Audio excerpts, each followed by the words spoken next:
In 2025, I dropped 2 albums, 1 EP, and 29 songs in total, mainly as an independent artist. Today, we're going to be talking about the EP that I dropped, and it was the only time I wasn't an independent artist. So today, we're going to be talking about the first song on my EP, as well as like the EP in general. EP was called Brief Intermissions, and the song we're talking about today is also Her Joint. I talk about the process of me being signed and kind of all that, and how these things came about, kind of like yes.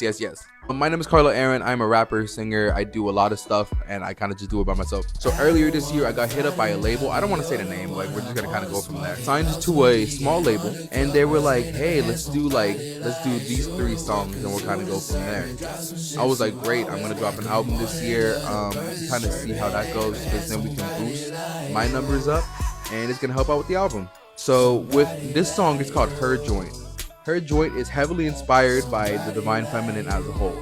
This was one of the first songs I was making, and it previously was going to be on the album The Youngest To Ever Be, which is my first album about young love and young romance that I talked about earlier. This is one of the hardest songs I ever had to make. Now, this song was difficult because it kind of came about because I was talking to a girl, and I was like, "I'll write you a song."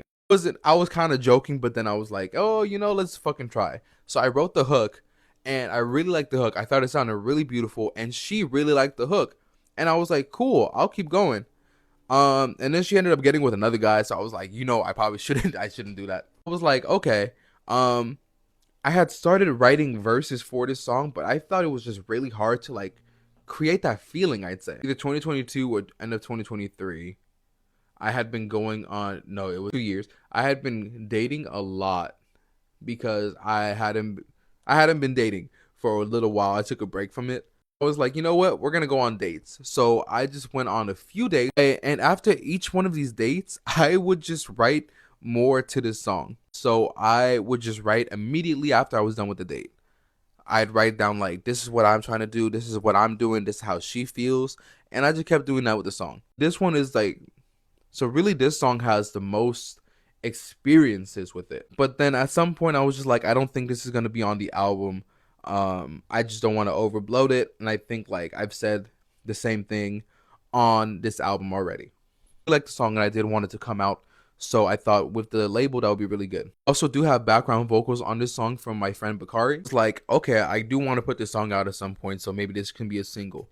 But when I got signed, I was like, you know what? I want this song to come out. It fits in with the album. Let's do this as a single. Finally got this one thing out that I had been trying to get out for years. People really liked it. And one thing that kept going up in the streams was when I was talking about how she can sit on my face.